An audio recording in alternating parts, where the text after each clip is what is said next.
Hello everyone, this is Ashish Garg. Welcome to my channel Chemistry Time. So in today's discussion, we will discuss the most important topics for JEE Mains, right? कुछ बच्चों को अभी लग रहा होगा sir पिछले 2 सालों से हमने पढ़ाई बहुत कम किया है या फिर कुछ टॉपिक्स हमारे स्किप हो गए हैं, तो लास्ट मोमेंट पे हमें कौन से टॉपिक ज्यादा रिवाइज करने चाहिए जिससे कि हम जेईई मेंस में बहुत अच्छा स्कोर अचीव कर पाए, राइट? बेटा आज वाले डिस्कशन में हम कुछ ऐसे टॉपिक्स के अंदर सब टॉपिक्स का बात करने वाले हैं जो कि आपके IIT JEE mains point of view से वेरी इंपॉर्टेंट है, राइट? सबसे पहले अपन टॉपिक्स लिखेंगे, उन टॉपिक्स में अपन को कौन से सब टॉपिक पढ़ने चाहिए, that is very important. And I can bet sure यदि आप इन सब टॉपिक्स को बहुत अच्छे से कवर करके जाते हैं, डेफिनेटली आप जेईई मेंस में बेटा 15 to 20 क्वेश्चंस आसानी से कर पाएंगे, राइट बेटा? प्रीवियस वीडियो में हमने डिस्कस किया था लास्ट 20 डेज का हमारा स्ट्रेटेजी क्या रहना चाहिए, किस तरीके से हमें अपनी प्रिपरेशन को करना चाहिए, राइट? तो हम पूरे 11th और 12th क्लास के टॉपिक्स देखेंगे, उसमें से क्या टॉपिक्स बहुत ज्यादा इंपॉर्टेंट है उसके बारे में डिस्कशन करेंगे। ये जो पूरा एनालिसिस किया गया है बेटा, ये प्रीवियस ईयर क्वेश्चंस को ध्यान में रख के किया गया है कि प्रीवियस ईयर क्वेश्चंस किस टाइप के पूछे गए हैं पर्टिकुलर चैप्टर से, राइट बेटा? स्टार्ट करते हैं, मेरी बात सुनिएगा। यदि अपन 11th क्लास का बात करें, केमिस्ट्री की बात कर रहे हैं, 11th क्लास में बेटा जो पहला टॉपिक आता है वो आता है mole concept, right? So sir mole concept से हमें क्या चीज पढ़ना चाहिए जो कि एग्जाम में बहुत ज्यादा प्रोबेबिलिटी है उसका आने का? मैं आपको बताना चाहता हूं बेटा, what you have to do, आपको मोल का रिलेशन पता होना चाहिए मास के साथ, मोल का रिलेशन पता होना चाहिए पार्टिकल्स के साथ, मोल का रिलेशन पता होना चाहिए वॉल्यूम ऑफ अ गैस के साथ, राइट? ये तीनों रिलेशंस तो पहले मस्ट है जो आपको पता ही होना चाहिए। इसके अलावा मोल कॉन्सेप्ट में हम एक कॉन्सेप्ट पढ़ते हैं यूडियोमेट्री, तो यूडियोमेट्री के बारे में आपको आइडिया होना चाहिए, बिकॉज यदि प्रीवियस ईयर क्वेश्चंस का मैं एनालिसिस करूं तो हर दूसरे साल में बेटा यूडियोमेट्री से क्वेश्चन काफी ज्यादा पूछे जा रहे हैं, राइट बेटा? इन 4 चीजों के बारे में हमें बहुत अच्छे से नॉलेज होना चाहिए। एंड इसके अलावा हमें आइडिया होना चाहिए कॉन्सेंट्रेशन टर्म्स का, और कॉन्सेंट्रेशन टर्म्स को बेटा इंटर कन्वर्ट कैसे किया जाता है, that is very important from the mole concept. ऐसे तो सर आप सारा चैप्टर लिख देंगे मोल कॉन्सेप्ट में, सारे टॉपिक्स नहीं, सारे टॉपिक्स का अपन बात नहीं करेंगे। मैं सिर्फ डिस्कशन करने वाला हूं मोल कॉन्सेप्ट में मास से relation, particles, volume of a gas, eudiometry, concentration term, और एक लास्ट टॉपिक यहां पे आप पढ़ सकते हैं इस लास्ट 20 डेज में, दैट इज लिमिटिंग रिएजेंट के बारे में। सो बेटा यदि आपने पिछले 2 सालों में बहुत ज्यादा तैयारी नहीं की है तो आई विल सजेस्ट आप मोल कॉन्सेप्ट से ये वाले टॉपिक पढ़ के जाइए, एंड डेफिनेटली आपको कोई ना कोई बेटा इन टॉपिक से क्वेश्चन जरूर मिलेगा जेईई मेंस के एग्जाम में, राइट बेटा? ये आपका होता है मोल कॉन्सेप्ट से हमें क्या क्या टॉपिक लास्ट मोमेंट पे अच्छे से रिवाइज करना चाहिए। स्टेप वाइज चलेंगे, मेरी बात सुनिएगा ध्यान से। मोल कॉन्सेप्ट के बाद जो नेक्स्ट चैप्टर आता है हमारा, that is atomic structure. Sir हमें एटॉमिक स्ट्रक्चर से क्या पढ़ना चाहिए, मैं आपको बताना चाहता हूं। एटॉमिक स्ट्रक्चर में सबसे जो मेन इंपॉर्टेंट है, आपको बेटा आइडिया होना चाहिए बोहर्स मॉडल का। बोहर्स मॉडल में जितना भी फॉर्मूलाज दिया गया है, एनर्जी कैसे निकाली जाती है, रेडियस कैसे निकाला जाता है, वेलोसिटी कैसे निकाली जाती है, 2 डिफरेंट लेवल के बीच में एनर्जी गैप कैसे निकाला जाता है, राइट? इसका अपन को आइडिया होना जरूरी है, राइट। बोहर्स मॉडल के बारे में बिल्कुल डीप एनालिसिस आप करके जाइएगा।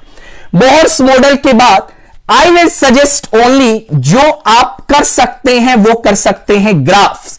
ग्राफ्स किसमें सर? जो आप श्रोडिंगर वेव इक्वेशन में पढ़ते हैं। लास्ट मोमेंट पे श्रोडिंगर वेव इक्वेशन में जो कर्व्स आते हैं बेटा उनको आप स्टडी कर सकते हैं। And last one is quantum number. इनके बारे में आप डिस्कशन करके जाइएगा, इनके बारे में आप पूरा एनालिसिस करके जाइएगा। होपफुली आपको एग्जाम में कोई ना कोई क्वेश्चन यहां से जरूर मिलेगा, राइट। एटॉमिक स्ट्रक्चर में ये 3 पार्ट्स बहुत ज्यादा इंपॉर्टेंट है। सर क्या हमें श्रोडिंगर वेव इक्वेशन पूरा करना चाहिए? नहीं। जेईई मेंस के लिए मैं सजेस्ट करूंगा कि आप अभी के लिए यदि आपने कुछ नहीं पढ़ा है, आप सिर्फ क्या करके जाइए, ग्राफ्स को स्टडी करके जाइए। 1s orbital, right, 2p subshell में पर्टिकुलर ऑर्बिटल का यदि अपन को ग्राफ बनाना है, राइट, किस तरीका से बनाया जाता है, तो ये चीज एटॉमिक स्ट्रक्चर के लिए बहुत इंपॉर्टेंट है जो आप बेटा स्टडी करके जाएंगे। नेक्स्ट देखिए, नेक्स्ट टॉपिक आता है, मेरी बात सुनिए, नेक्स्ट टॉपिक आता है पेरियोडिक प्रॉपर्टीज। पेरियोडिक प्रॉपर्टीज का यदि मैं बात करूं, सर क्या क्या टॉपिक्स पेरियोडिक प्रॉपर्टीज से पढ़ना चाहिए? मेरी बात सुनिए, एटॉमिक रेडियाई के ट्रेंड पढ़ने आपको, और बेटा इनमें जो नॉर्मल केसेस है, left to right size decrease करता है, टॉप टू बॉटम इंक्रीज करता है, दैट इज फाइन, ये तो पता होना जरूरी है। बट इसके अलावा जो कुछ टिपिकल केसेस आते हैं, लाइक मैं आपको याद करवा देता हूं बेटा, एल्यूमिनियम का साइज आपका गैलियम से बड़ा होता है। ये जो टिपिकल केसेस हैं ये आपको जरूर स्टडी करने हैं, राइट बेटा। एटॉमिक रेडियस के बाद आयोनाइजेशन एनर्जी का आइडिया रखिए। आयोनाइजेशन एनर्जी ध्यान रखना, जैसा कि आप जानते हैं आयोनाइजेशन एनर्जी आप एस ब्लॉक से स्टार्ट करिए, alkali metal, alkaline, earth metal, boron family, carbon, nitrogen, oxygen, D block. D block में आयोनाइजेशन एनर्जी का ट्रेंड करने का ज्यादा रिक्वायरमेंट नहीं है। ध्यान रखना, कभी कभी कॉन्फ़िगरेशन स्टेबल की वजह से आयोनाइजेशन एनर्जी इंक्रीज करती है। ये सारे ट्रेंड्स आपने बचपन में पढ़े होंगे। उसके बाद यहां पे बेटा एक चीज जरूर कवर कर लेना, application part, because ionization energy का एप्लीकेशन बहुत ज्यादा पूछा जाता है, राइट बेटा। Next one is electron affinity. कुछ समय के लिए आई विल सजेस्ट कि आप इलेक्ट्रोनेगेटिविटी को छोड़ सकते हैं, बिकॉज इलेक्ट्रोनेगेटिविटी से सवाल बहुत कम आता है और इसका ट्रेंड बहुत रेगुलर चलता है, लेफ्ट टू राइट इंक्रीज करता है, टॉप टू बॉटम डिक्रीज करता है, इसको आप छोड़ सकते हैं। And the most important topic from periodic properties, nature of oxides. ध्यान रखना, ये टॉपिक इतना ज्यादा इंपॉर्टेंट है कि यहां से आपको श्योर जेईई मेंस में सवाल मिल सकता है। नेचर ऑफ ऑक्साइड टॉपिक आप याद से करके जाइएगा। सर आप हमें इन टॉपिक्स में किस तरीका से हेल्प कर सकते हैं? बेटा YouTube channel chemistry time just YouTube पे लिखिएगा, आपको नेचर ऑफ ऑक्साइड्स बाय आशीष गर्ग लिखिएगा, आपको वीडियो मिल जाएगा। 43 मिनट्स का वीडियो है, पूरा नेचर ऑफ ऑक्साइड कवर करवाया गया है, राइट। आप वहां से भी पढ़ सकते हैं। नेक्स्ट टॉपिक क्या आता है, मेरी बात सुनिएगा। यदि मैं 11th क्लास का बात करूं तो नेक्स्ट टॉपिक आता है बेटा जी, that is chemical bonding. Sir chemical bonding तो बहुत इंपॉर्टेंट टॉपिक है, इससे मैं क्या क्या कर सकता हूं मैं बताता हूं, ज्यादा नहीं करना है। हाइब्रिडाइजेशन कैसे निकालते हैं, पहला चीज। स्ट्रक्चर क्या क्या बनते हैं, दूसरा चीज। डाइपोल मोमेंट टॉपिक मत छोड़ना, कभी मत छोड़ना। डाइपोल मोमेंट से तो बेटा सवाल हर साल पूछा जा रहा है आईआईटी मेंस और एडवांस में। और इसके अलावा the most important molecular orbital theory. Molecular orbital theory से आप क्या क्या चीजें बता सकते हैं? आप बॉन्ड ऑर्डर बता सकते हैं, आप मैग्नेटिज्म बता सकते हैं, मतलब इसके अलावा होमोलुमो आप डिसाइड कर सकते हैं, बॉन्ड लेंथ का ट्रेंड लगा सकते हैं। ये जो 4 टॉपिक हैं बेटा केमिकल बॉन्डिंग से, इन चारों टॉपिक को बहुत अच्छे से आप एनालिसिस करके जाइएगा, राइट बेटा, आगे बढ़ते हैं। यार ऐसे तो अपन ना सारा लिख सकते हैं। देखो केमिकल बॉन्डिंग में मैं लिख दूंगा VBT भी पढ़ लो, हाइड्रोजन बॉन्डिंग भी पढ़ लो, ये भी कर लो, वो भी कर लो, टाइम नहीं है ना। यस और नो। मैंने बोला लास्ट 20 डेज में अपन को क्या क्या करना चाहिए कि आपका बेटा जो मार्क्स है वो इंप्रूव कर जाए। राइट बेटा, नेक्स्ट अपन चलते हैं गैसियस स्टेट के ऊपर। सर हमें क्या क्या वर्कआउट करना चाहिए, मेरी बात सुनिएगा। यदि मैं बात करूं गैसियस स्टेट का, states of matter, states of matter में आप क्या कर सकते हैं? सबसे पहले आपको सारे लॉस का आइडिया होना जरूरी है। बॉयल्स लॉ क्या होता है, चार्ल्स लॉ क्या होता है, एवोगैड्रोस लॉ क्या होता है, एमंटन्स लॉ क्या होता है, वो सारा पता होना चाहिए। इसके अलावा कुछ नहीं, ideal gas equation. But ideal gas equation में एक बात याद रखना, इक्वेशन दिखने में तो बहुत छोटा है, PV is equal to nRT, but बच्चा गलती क्या कर देता है, बच्चे को यूनिट कन्वर्जन ही नहीं आता। तो ध्यान रखना आइडियल गैस इक्वेशन में कौन सा यूनिट आप यूज कर रहे हैं वो बहुत ज्यादा मैटर करेगा, अदरवाइज आप गलती कर देंगे। इसके अलावा grams law of diffusion, grams law of diffusion के आप फॉर्मूलाज पढ़ के जाइएगा, शायद आपके लिए बहुत ज्यादा इफेक्टिव हो सकता है। And last but not the least that is real gases के बारे में आप हल्का सा आइडिया लेके जाइएगा, रियल गैसेस। इसके अलावा बीच में खैर बहुत ज्यादा पोर्शन तो नहीं है, गैसियस स्टेट वैसे भी छोटा चैप्टर है, तो आपको ये सारी चीजें जरूर पढ़नी चाहिए। राइट बेटा, वैसे तो इसमें सारा ही चैप्टर कवर हो गया, इसमें तो रियल गैसेस को भी आप पढ़ के जाइएगा, बिकॉज आजकल ट्रेंडिंग है, रियल गैस के ऊपर सवाल पूछे जाते हैं। राइट बेटा, इसके बाद सर थर्मो में क्या किया जाए, मेरी बात सुनिएगा। यदि मैं बात करूं थर्मोडायनेमिक्स का, थर्मोडायनेमिक्स में क्या करें, वर्क डन पता होना चाहिए वेरियस प्रोसेस के लिए। आइसोथर्मल रिवर्सिबल, क्या वर्क डन का फॉर्मूला होता है, आइसोबारिक के लिए क्या होता है, आइसोथर्मल इरिवर्सिबल के लिए क्या होता है, ये फॉर्मूलेज आपको आने चाहिए। इसके अलावा बेटा entropy change, entropy change for reversible process, ध्यान रखना मैंने वर्ड लिखा है रिवर्सिबल प्रोसेस, और मैं जो एंट्रोपी चेंज का बात कर रहा हूं वो सिस्टम का कर रहा हूं, यूनिवर्स का नहीं कर रहा। राइट बेटा, मेरी बात सुन लीजिए। वर्क डन वेरियस प्रोसेस के लिए आपको पता होना चाहिए कैसे निकाला जाता है। उसके बाद एंट्रोपी चेंज रिवर्सिबल प्रोसेस के लिए फॉर्मूला क्या क्या होता है वो भी आपको आना चाहिए। इसके अलावा क्या है बेटा जी, थर्मोकेमिस्ट्री। ओ माय गॉड, ध्यान रखना थर्मोकेमिस्ट्री भी उतना ही ज्यादा इंपॉर्टेंट है जितना आपका थर्मोडायनेमिक्स है। थर्मोडायनेमिक्स में ज्यादा टेंशन नहीं लेंगे, थर्मोकेमिस्ट्री में मेनली जो ध्यान रखेंगे वो हेस लॉ के ऊपर रखेंगे। हेस लॉ के ऊपर आपको सबसे ज्यादा वर्कआउट करना है, हेस लॉ के ऊपर आपको सबसे ज्यादा वर्कआउट करना। हेस लॉ के क्वेश्चंस को किस तरीके से बेटा फ्रेम किया जाता है या किस तरीके से अपन उसको सोल्व कर सकते हैं, ये चीजें आप थर्मोडायनेमिक्स में याद रखना। मेरी बात सुन लेना, thermochemistry is equally important as that of thermodynamics.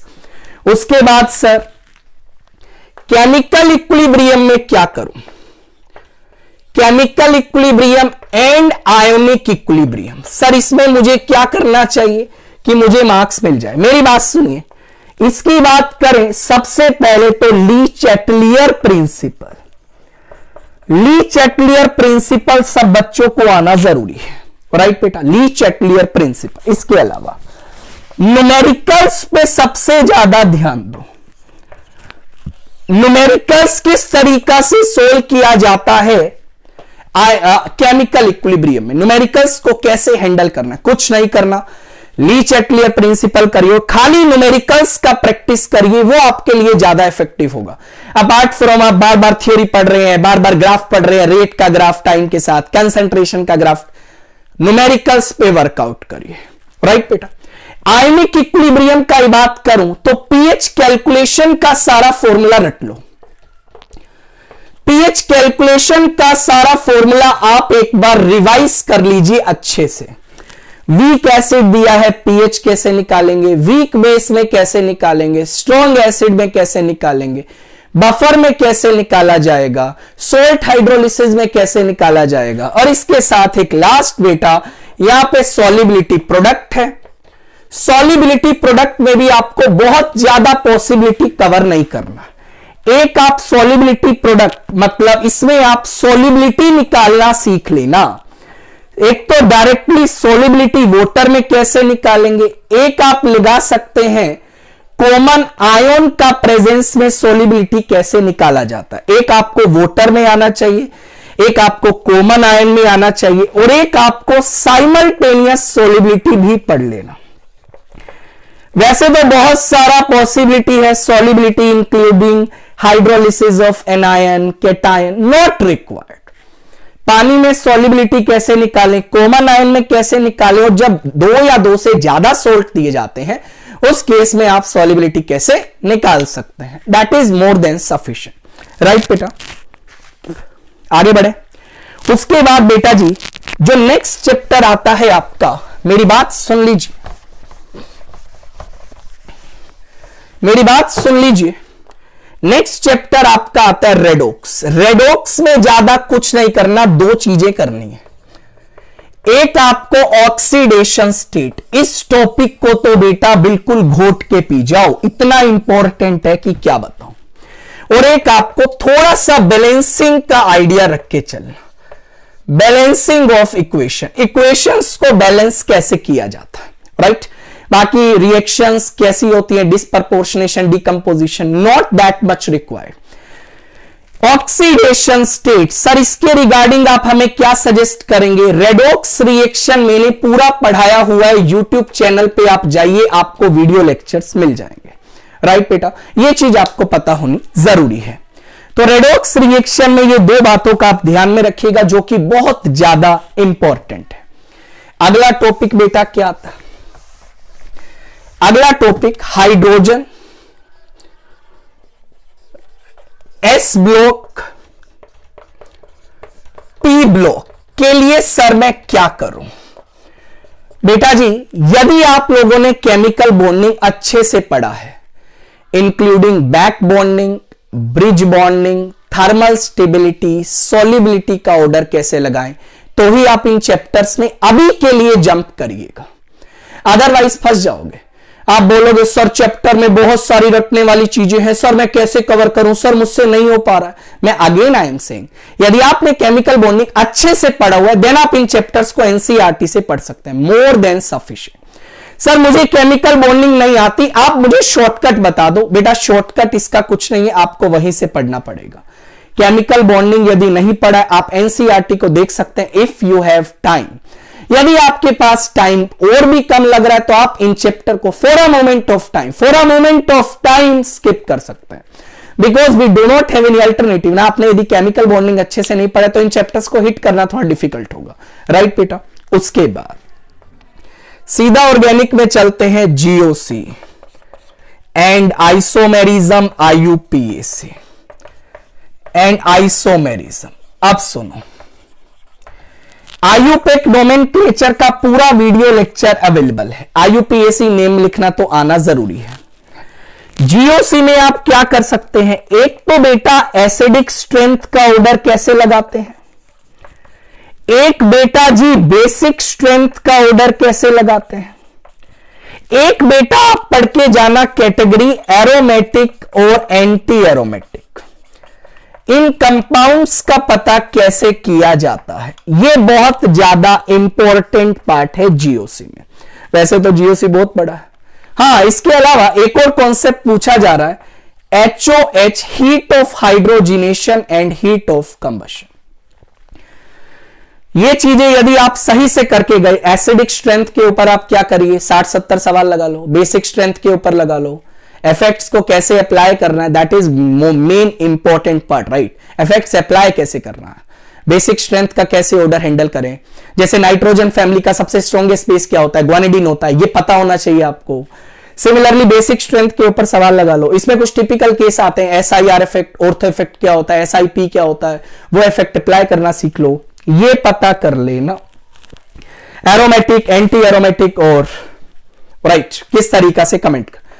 Isomerism में मैं बताना चाहूंगा, यदि आपने बहुत अच्छी तैयारी नहीं कर रखी है, स्ट्रक्चरल आइसोमर आप पूरा पढ़ने का रिक्वायरमेंट नहीं है।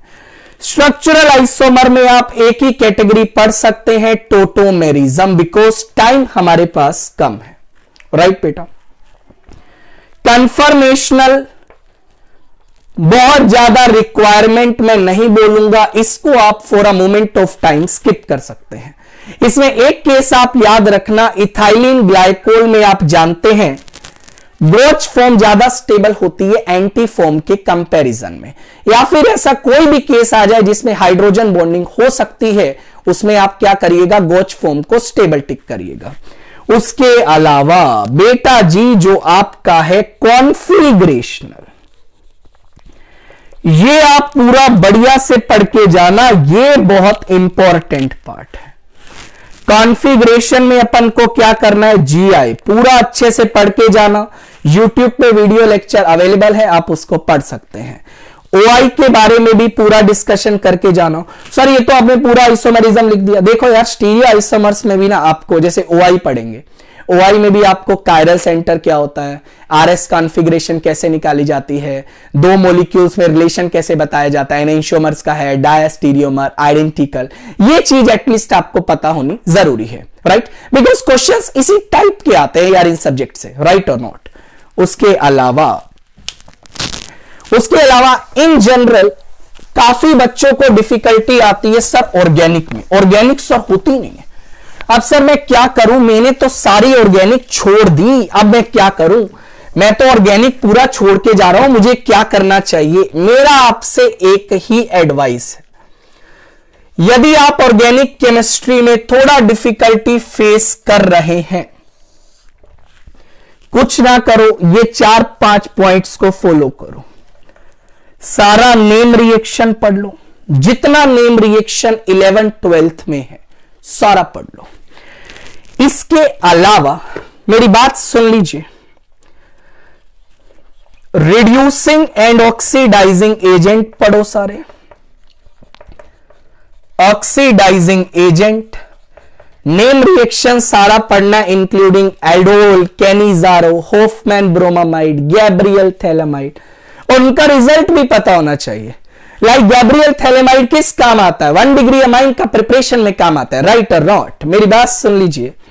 सर इसके अलावा क्या करें, कुछ इंपॉर्टेंट रिएक्शन जैसे वो नेम रिएक्शन में आ जाएगा, कुछ row reaction and that is OMDM, ऑक्सीमर्क्यूरी, HBO, hydroboration oxidation. इसके अलावा बायोमोलिक्यूल्स मत छोड़ना एंड पॉलीमर।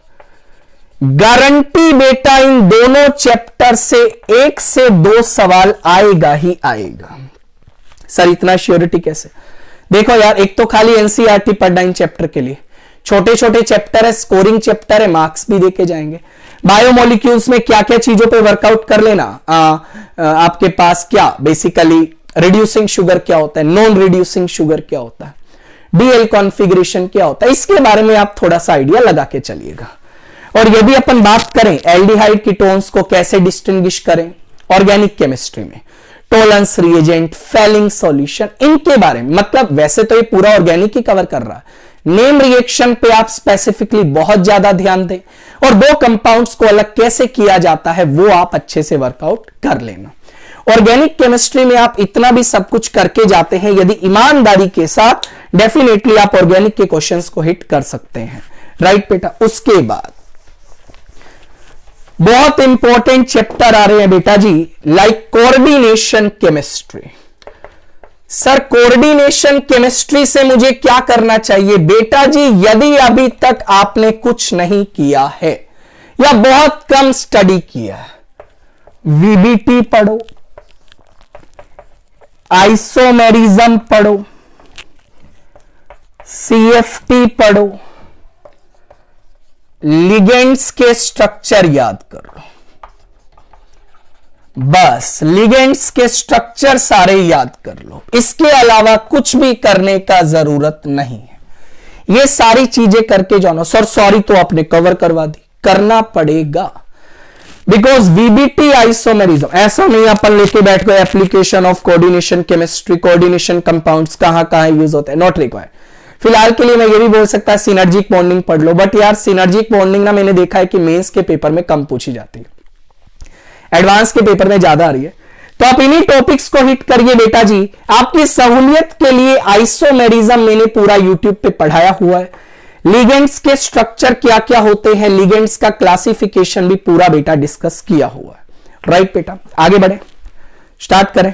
मेरी बात सुनिए, आगे यदि अपन चलें, सर सॉलिड स्टेट से मैं क्या करूं ये बता, पहले तो मेरी बात सुन लीजिए। सॉलिड स्टेट में यार पता है, एक तो पैकिंग फ्रैक्शन याद करके जाना, डेंसिटी का फॉर्मूला पढ़ के जाना, क्योंकि आजकल जो सॉलिड से सवाल आ रहे हैं ना वो थोड़ा थियोरेटिकल बेस आ रहे हैं। जैसे आपसे पूछेगा लाइक जब सॉलिड स्टेट आप पढ़ेंगे तो चैप्टर के लास्ट में कुछ कॉन्सेप्ट दिया हुआ है, electrical that is P type conduct semiconductor, N type, ये शायद आपको लास्ट में मिलेगा सॉलिड स्टेट में। यहां से सवाल बहुत ज्यादा आ रहे हैं, पैरामैग्नेटिज्म, फेरोमैग्नेटिज्म, फेरीमैग्नेटिज्म, यहां से काफी ज्यादा सवाल बेटा पूछे जा रहे हैं, बिकॉज डेंसिटी और पैकिंग फ्रैक्शन तो सारे बच्चे याद करके ही जाते हैं। राइट बेटा, इसके अलावा फॉर्मूला कैसे बनाते हैं, आपसे इस टाइप के भी सवाल पूछे जाते हैं। ए एटम एफसीसी लैटिस में रखा है, बी ऑक्टाहेड्रल वॉइड में रखा है, ये फॉर्मूला भी आपको 10-15 क्वेश्चन इस टॉपिक पे प्रैक्टिस कर लेना बेटा, आप वर्कआउट कर लेना, आपको पता लग जाएगा किस टाइप से इन क्वेश्चंस को हिट किया जाता है। राइट बेटा, that is more than sufficient. इसके अलावा सॉलिड स्टेट में आपको कुछ भी करने का जरूरत नहीं। उसके अलावा सर मैंने बात किया सॉल्यूशन चैप्टर का। सॉल्यूशन में पहले कॉन्सेंट्रेशन टर्म आती है, वो तो ऑलरेडी मोल कॉन्सेप्ट में हो चुकी है। एक ही चीज, colligative property, Raoult's law, Henry law को आप छोड़ के जा सकते हैं, बिकॉज हेनरी लॉ के ऊपर सवाल बहुत कम आते हैं। तो आप बच्चे क्या करिए, colligative property and Raoult's law को पढ़ के जाइए, और कोलिगेटिव प्रॉपर्टी में भी वांटा फैक्टर को तो बेटा याद से कवर कर ही लेना, वांटा फैक्टर से रिलेटेड भी आपसे चीजें पूछी जा सकती हैं। This is fine to you. So this is all about your solution chapter. इसके बाद क्या आता है देखो यार, उसके बाद आपका चैप्टर आता है इलेक्ट्रोकेमिस्ट्री। सर इसमें मैं क्या करूं, कुछ नहीं करना, फेराडेज लॉ, फेराडेज लॉ दोनों आप पढ़ के जाना। सर कैसे करूंगा, सर वो तो न्यूमेरिकल्स उनके ऊपर प्रैक्टिस कर लेना, 5 से 10 न्यूमेरिकल फेराडेज लॉ के ऊपर प्रैक्टिस कर लेना, आपको समझ आ जाएगा किस तरीके से सवालों को बनाया जाता है। राइट बेटा, इसके बाद नॉन्स्ट इक्वेशन, नॉन्स्ट इक्वेशन आप जरूर पढ़ के जाइएगा, और नॉन्स्ट इक्वेशन में भी बहुत सारी पॉसिबिलिटी आती है। वेरियस सेल्स के लिए कैसे निकाला जाता है, वेरियस हाफ सेल के लिए कैसे निकाला जाता है, पता करना। कंडक्टेंस में ध्यान रखना, फॉर्मूला तो पढ़ के जाना ही है, अरे फॉर्मूला के साथ यूनिट्स का ध्यान रखना। और इसके अलावा जो चौथा टॉपिक है आपके पास बैटरी और सेल, उसको आप for a moment of time क्या कर सकते हैं बेटा, उसको आप for a moment of time skip कर सकते हैं। This is fine to you. ये हो गया इलेक्ट्रोकेमिस्ट्री। यदि अपन अगले चैप्टर पे चले तो नाम है उसका केमिकल काइनेटिक्स। सर मुझे केमिकल काइनेटिक्स से क्या करना चाहिए सर, ज्यादा ध्यान दो फर्स्ट ऑर्डर काइनेटिक्स पे, एंड ध्यान दो आर्हेनियस इक्वेशन पे।